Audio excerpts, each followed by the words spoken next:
So ngayon guys, ituturo ko sa inyo kung paano kayo magbabayad ng MetWallet sa Chamet account ninyo. So hanapin nyo lang yung may beans ninyo sa Chamet account ninyo. And click nyo yung withdraw and hanapin po yung MetWallet sa baba.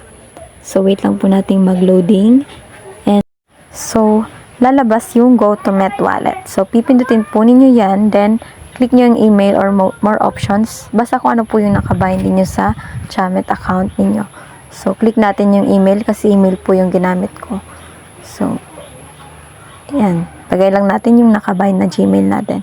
So, dyan ay gagawa lang po kayo ng inyong password. Every time na maglalagin kayo, yun po yung gagamitin ninyo sa MetWallet account ninyo. So, click send para ma-receive po natin yung ating code para po makagawa tayo ng ating account. So, after create account na po kayo. So, authorize lang po natin yan. Pindutin nyo lang. Then, babalik po yan doon sa umpisa. So, click lang natin yung MetWallet and go to MetWallet para po makapasok na po tayo sa ating ginawang account. So, makikita natin dyan yung ating balance. So, click nyo lang po yung 3 lines sa taas para po makapag-fill up na po tayo sa mga dapat ninyong fill upan po dito. So, ayan. So, dito sa basic level guys, ang i-fill up po ninyo dito ay from GCash info. So, dyan nyo po matatagpuan yung GCash info ninyo.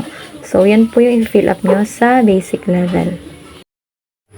So, dito guys, sa MetWallet account and safety, dyan po tayo gagawa ng ating payment password. So, ayan. Click send po natin para ma-receive po natin yung ating code and makagawa tayo ng payment password natin. So, back lang natin guys. Punta tayo sa semi-verified. Dito guys ay mag-upload lang tayo ng ating valid ID. I-skip na natin yung fully verified. So, magbabayad na po tayo ng ating GCash account sa link withdrawal account. So, dito ilalagay lang po natin yung ating GCash number.